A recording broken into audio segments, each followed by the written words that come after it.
காலை வணக்கம். மணி 6. கோப்ரோட லைட்டிங் பாருங்க, அவ்வளோ தெரியாது.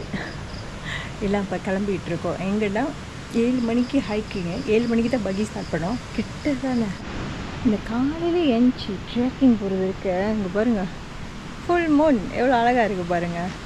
எல்லாம் வெயிட் பண்ணிகிட்ருக்கோம். காய்ஸையும் ஒன்று காணோம். கேர்ள்ஸ் இப்போ தான் எல்லாம் கிளம்பிகிட்ருக்காங்க. நான் 6 மணிக்கெலாம் ஆர்வத்தில் எழுந்திரிச்சு சுற்றிக்கிட்டு இருக்கேன்.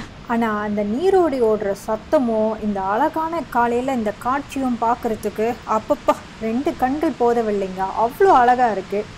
இந்த காணொளி போன காணொளி பீக்கன் ரிசார்ட்டோட தொடர்ச்சி பகுதியாகும். அந்த காணொளி இன்னும் நீங்கள் போய் பார்க்கலன்னா போய் பார்த்துட்டு வாங்க. கீழே டிஸ்கிரிப்ஷனில் லிங்க் தரேன், மேலே கார்ட்லேயும் கொடுத்துருக்கேன். அப்போ தான் உங்களுக்கு இந்த காணொளி புரியும். புதுசாக இந்த சேனலுக்கு வந்திருந்தீங்கன்னா சப்ஸ்கிரைப் பண்ணி பெல் பட்டனை அமுத்தி வச்சுக்கோங்க. அப்போ தான் யூனிக்கான புது புது வீடியோக்கள் நான் போட உங்களுக்கு நோட்டிஃபிகேஷன் வரும். இப்போ வாங்க என் கூட வீட்டிலிருந்து விர்ச்சுவலாக ட்ராவல் பண்ணுங்கள். மீரா செல்வி ட்ரிப் உங்களை அன்புடன் வரவேற்கிறது. மணி இப்போ 7:10ங்க. 7 மணிக்கு நம்மளுக்கு ஹைக்கிங் ஆரம்பிக்கணும். கைடு ஒன்றும் வரல, அதனால தான் நாங்கள் இப்படியே சுற்றிக்கிட்டு இருக்கோம். இந்த ஹைக்கிங்கும் பேக்கேஜ்குள்ளாரையே இன்க்ளூட் பண்ணிட்டாங்க. இதோட இடம் தனியாக இருக்குது. கைடு வந்தால் தான் அந்த இடத்த திறப்பாங்க. அதனால நாங்கள் வெயிட் பண்ணிக்கிட்டு இருக்கோம். இப்போ பார்த்தீங்கன்னா கைடு வந்துட்டாங்க. மணி 7:20ங்க. நிறைய பேர் இருக்காங்களே, அதனால 2 கைடு இருக்காங்க. முன்னுக்கு ஒரு கைடு, ஆக பின்னாடி ஒரு கைடு இருக்காங்கங்க.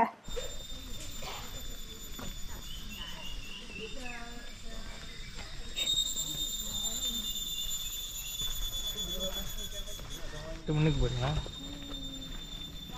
Line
saya.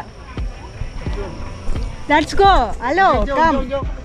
இப்போ என்ன நடந்ததுன்னா, ஒரு 45 மினிட்ஸ் நாங்கள் நடந்து, இதுதான் எண்ட் பாயிண்ட்டு. கீழே இறங்கினோடனே அந்த பீக்கன் ரிசார்ட் நம்மளோட அக்கமடேஷன் வந்துடும். யார் இன்னும் நடக்க போகிறாங்களோ அவங்கள இன்னொரு ட்ரெயினில் கூட்டிகிட்டு போவார். மொத்தம் 1.5 மணி நேரம் ஆகும். இப்போ நானே நம்மளோட குரூப் எல்லாத்தையும் வாங்க நம்ம இன்னும் கொஞ்சம் நேரம் நடக்கலாம் அப்படின்ட்டு நடந்து முடிஞ்சோன்னே நேராக பசியார கரெக்டாக இருக்கும். அதனால் திரும்பவும் நாங்கள் இன்னும் கொஞ்சம் பேர் எல்லோரும் இன்னொரு ட்ரெயினில் நடந்து போகிறோம். இங்கே உங்களுக்கு ஒரு கேள்வி இருக்கும், ஜங்கிள் ட்ரெக்கிங் நான் போனதே இல்லை, எப்படி போகலாமா, பாதை சுலபமானு. நீங்கள் பார்த்தாலே உங்களுக்கு தெரியுங்க, இது ரொம்பவே பேசிக்கான ட்ரெயில் தான். ஆனால் கண்டிப்பாக மேடு இறக்கம் எல்லாமே இருக்கும். உங்களுக்கு மூட்டு வலி இந்த மாதிரி நடக்க முடியாது அப்படின்னா நீங்கள் உங்களோட அக்கமடேஷனில் இருந்துடலாம். இல்லை நான் சொன்னல அந்த எண்ட் பாயிண்ட் ஒரு 1/2 மணி நேரம், ஒரு 40 மினிட்ஸ் வந்தோடனே யார் இன்னொரு ட்ரெயில் போகாமல் கீழே இறங்கி உங்களோட அக்கமடேஷனுக்கு போகிறீங்களோ போகலாங்க. இப்போ 4 நான்லாம் வாரம் ஹைக்கிங் போகிற ஆள். அதனால தான் 40 நிமிஷம் சொல்கிறோன்னா அவ்வளோதானா பத்தில் இன்னொரு ட்ரெயில் போகலாம் அப்படின்ட்டுன்னு.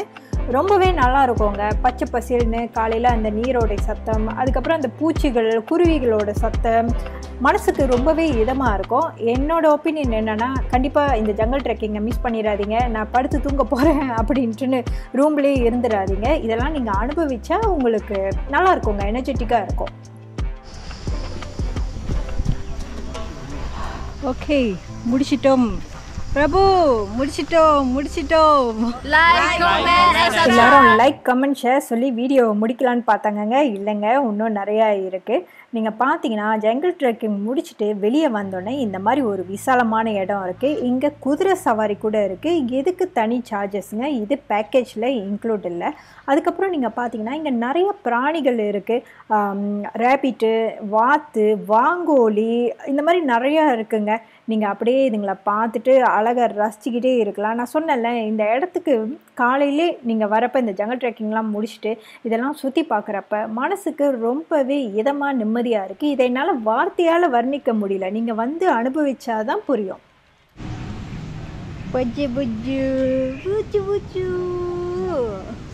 நூடுல்ஸ், ரொட்டி சனை வேறு இருக்கும்.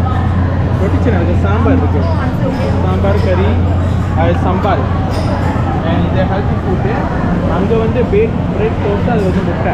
பசியார பிரபு சொன்ன மாதிரி வெஜ்ஜு நான்வெஜ் இருக்குது. இப்போ எனக்கு சைவமாக உள்ளவங்களுக்கு சைவ போரிச்சு, அப்புறம் முட்டை கூட இங்கே என்ன ஸ்பெஷல்னா அவங்களே சொந்தமாக கோழி பண்ண வச்சுருக்காங்க. அந்த முட்டையை தான் சமைக்கிறதுக்கு பயன்படுத்துகிறாங்க. ஆர்கானிக் முட்டைங்க. அதுவும் இந்த இடத்துல ரொம்பவே ஃபேமஸுங்க.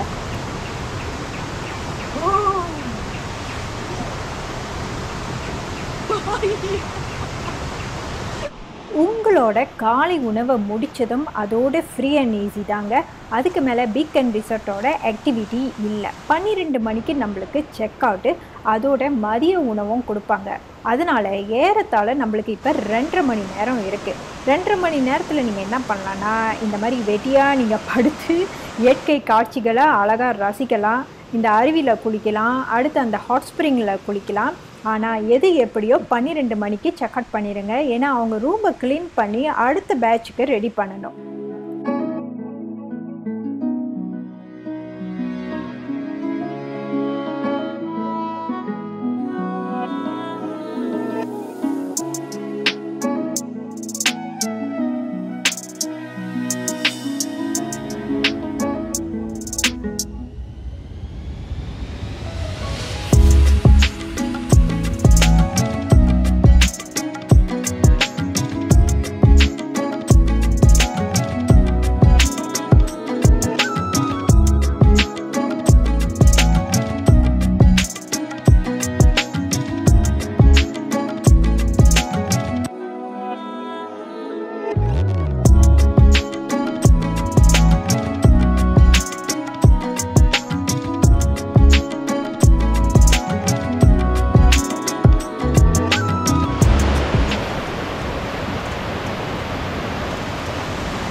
ஒரு ஆள் பாருங்க, இப்போ தூங்கி எழுந்திருச்சு வராரு. காலையில் நல்லா ரொட்டி சனையை சாப்பிட்டு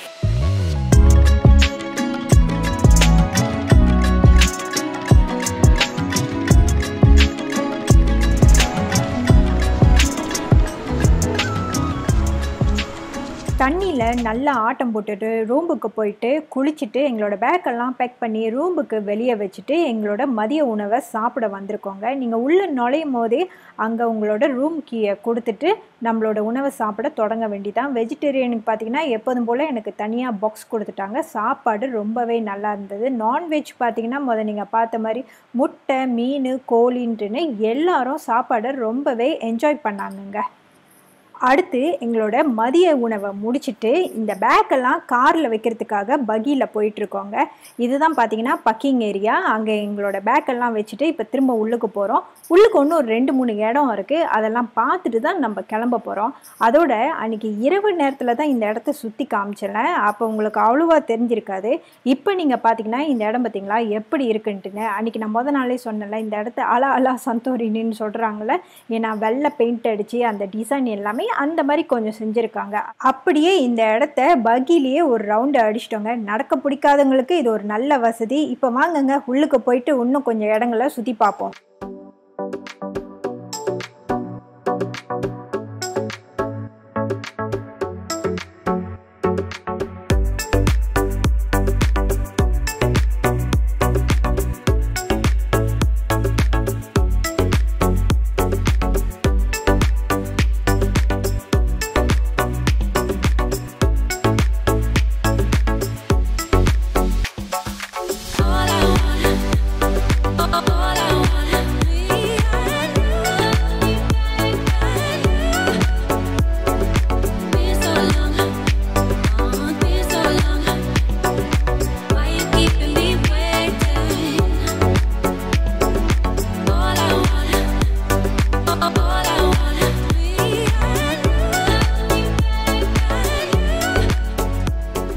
க்யூட்டாக இருக்கு பாருங்க. அவங்க லாபி வந்தோடனே அது பக்கத்துலேயே வந்து ஒரு மினி ஃபார்ம் மாதிரி வச்சுருக்காங்க. அடுத்து மீண்டும் எங்களோட கார் பக்கிங் இடத்துக்கு வந்துட்டோம். அது முன்னுக்கு தான் இந்த பூச்செடி விற்கிற இடம் இருக்குது. உங்களுக்கு என்ன பூச்செடி வேணுமோ எல்லாமே நீங்கள் இங்கே வாங்கிக்கலாங்க. இதோட இந்த காணொலியை நம்ம முடிச்சுக்குவோங்க. இந்த காணொலி உங்களுக்கு ரொம்பவே இன்ட்ரெஸ்டிங்காக இன்ஃபர்மேட்டிவாக இருந்திருந்தால் மறக்காமல் லைக் பண்ணி கமெண்ட் பண்ணி ஷேர் பண்ணுங்கள். நீங்கள் கொடுக்குற உற்சாகத்தில் தாங்க நான் இந்த மாதிரி பல தரமான வீடியோக்களை போட்டுக்கிட்டே இருக்க முடியும். அடுத்து நம்மளோட கசகஸ்தான் சீரி ஆரம்பிக்குதுங்க. அடுத்த காணொலியில் உங்களை பார்க்குறேன். இப்போதைக்கு உங்களிடமிருந்து விடைபெறுவது உங்கள் நீரா செல்வி.